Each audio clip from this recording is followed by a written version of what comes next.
It was July 19th, 2026, the day the World Cup concluded, and I was just about to cancel my Peacock subscription. The sole reason why I paid for Peacock was to stream the World Cup, and I definitely wasn't keeping it to watch this abomination. Go watch my video on Love Island. Link is in the description. Just when I was about to go into my settings, I noticed a specific film on the homepage. Obsession. Now, this film caught my attention for a variety of different reasons. It's an indie movie made by a YouTuber. The lead actress, yes, is very beautiful. Most importantly, the main plot is something that I relate to. A lot of us men relate to. To start off, for a lack of a better word, Bear is a loser. As the kids would say, he has absolutely no rizz. Sorry, that was a little embarrassing.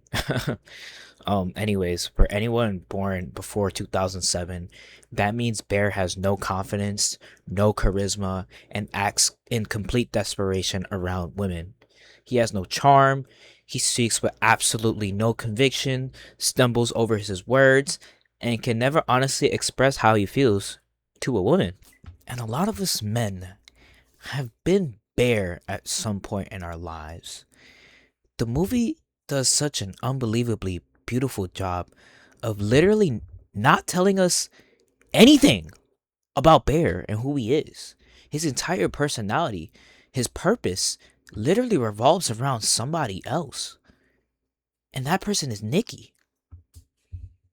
I don't want to get sidetracked, but I think the simple fact and the only reason why they named her Nikki is so they could put Freaky Nikki, and it just kind of rolls, which is a little misogynistic. You know what? I'm just gonna leave it at that. I'm sorry, it was a intrusive inside thought. Anyways, so the movie portrays an extreme version of this obsession that a man has for a woman, such an infatuation, and some men out there make their entire identity revolve around women. And we've all seen people and men like that. You probably known someone like that. You probably are that person. And men, unless you have a wife, you cannot center your life around one person. And even if you do have a wife, don't lose your personality. Don't lose your identity. Don't lose your purpose and your walk by making another human the source of your identity. Your partner should complement your life, not become the very thing your life revolves around. Because when you center your identity around somebody else, you no longer become a noun. You become a verb, an adjective.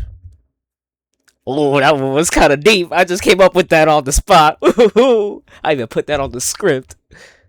I'm getting a little carried away today. It's only been 3 minutes. Oh, my bad. All right, focus up.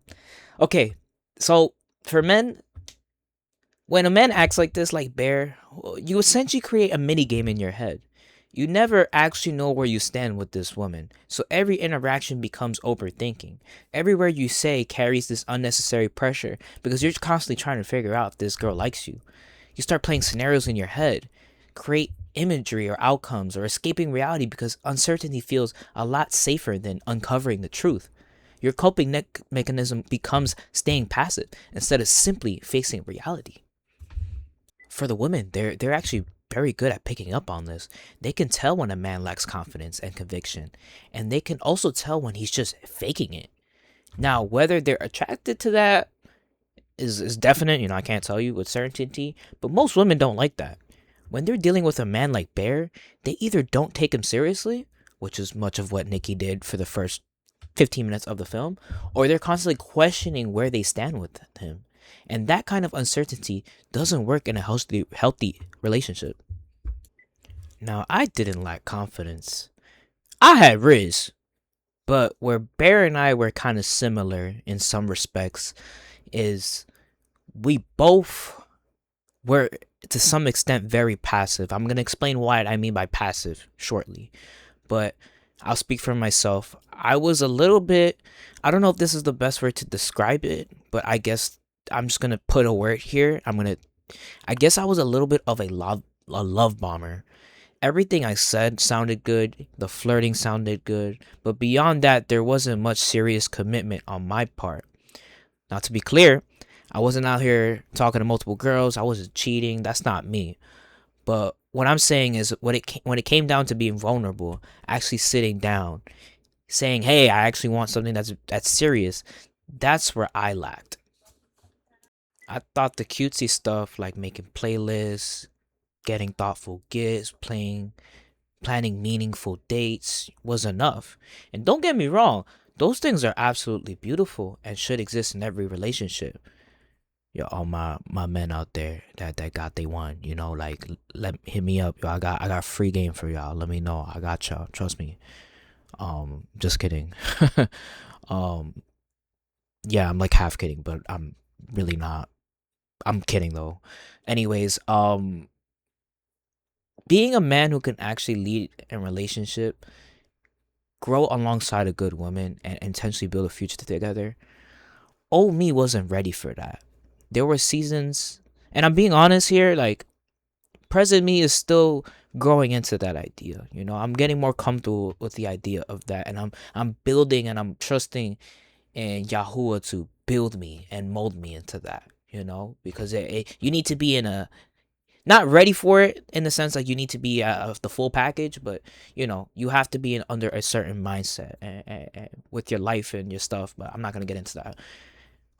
But there were seasons in my life that I didn't want to tell a woman how I genuinely felt, and even if she knew exactly how I felt, I didn't want to take it to the next step and make it something more serious, because I was afraid of commitment.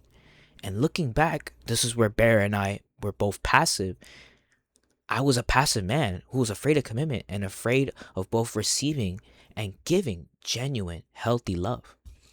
The biggest aspect on where I relate to Bear the most, which sounds crazy out of context, and I think a lot of men see this and relate to this, is ignoring red flags to keep the peace of the relationship. Now, that is the most charitable interpretation. You could argue that in a twisted way, Bear wanted Nikki to stay exactly as she was because he had become so attached to that toxic version of love. But I'm not going to get sidetracked. I'm just going to stick with the uncharitable interpretation to make my point. The charitable interpretation is what I personally relate to. There have been seasons in my life where I ignore red flags, not just in women, but in friends and other relationships too, workplace, because I thought protecting my peace meant avoiding conflict. And in reality, it doesn't. If something makes you uncomfortable, if your conscience is giving you some sort of conviction, if someone had wronged you or you see someone that has been wronged, stand up. Don't just stay silent because being silent is a lot easier. That is not what a strong man does. That's being passive. Don't just stay silent because it's just easier to do so. But lastly, Bear becomes so desperate for an outcome that he turns into witchcraft. He can't express how he honestly feels, so he needs an external solution to force an outcome that was never supposed to happen naturally. If you're a believer like myself, this has an even deeper meaning.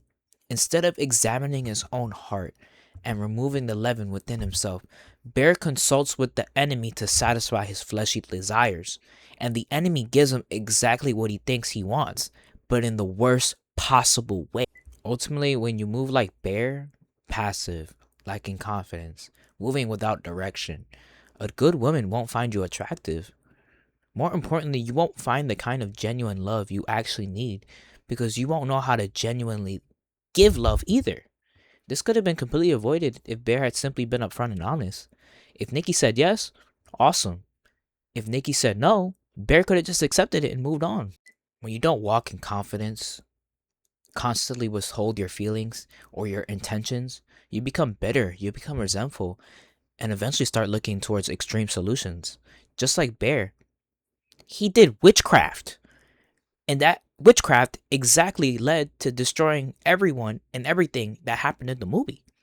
It's such a beautiful and tragic way that when Bear finally gets Nikki, Nikki's literally no longer human. She becomes the physical manifestation of the toxic love Bear has been chasing the entire movie. The love he thought he wanted Literally kills both of them. So if you're like Bear, what do? Let me get this out the way. We are not passing the controller. I saw y'all in the comments on the Twitters and the TikToks. Just kidding, I don't use Twitter no more. But y'all saying that his steak is too buttery, that you know, he's living the good life because he got a woman that's obsessed with him. Y'all are sick. Sick. Sorry. You need to become a man of integrity, honesty, confidence, and conviction. You don't need to be perfect. You don't need to be a finished product. Every man has their strengths and weaknesses, but you do need to live life with a growth mindset when you're constantly working on yourself and opening up yourself to wanting new experiences and being vulnerable. If you find a partner, they're not there to complete you or substitute your deficiencies. They're there to add on to your life. A loving partner challenges you to grow. They don't enable your flaws. Most importantly, they don't use you as a crutch for their emotional needs or allow you to use them as a crutch. Nikki failed on both of these, not because of who she truly was, because she was literally being possessed. She became the physical embodiment of every toxic desire Bear desperately wanted, and he spent the rest of the film suffering the consequences of what he actually wanted. The bottom line, and I need everyone to accept this fact, is Bear did not want to be genuinely loved. He did not genuinely love someone else, and unfortunately, he did not, in his current state, have the capacity to give or receive genuine love. Bear didn't love Nikki. He loved the idea of Nikki, which is why he received a possessed demon version of Nikki. His desires ultimately became a real-life manifestation that led to fatal consequences for everyone involved. Oh, man, great film. There's so much I could say about the film. There's so many more layers that you could peel back. But this is all I could fit in today's video without making it an hour long and just me rambling. 12 minutes. Not so bad. I'm impressed. I'm actually getting better at 14 videos in. I'm actually getting better at this type of stuff, man. Amazing. Praise Yah. I pray that you find peace and prosperity. Thank you for watching. Peace be with you all. Take care.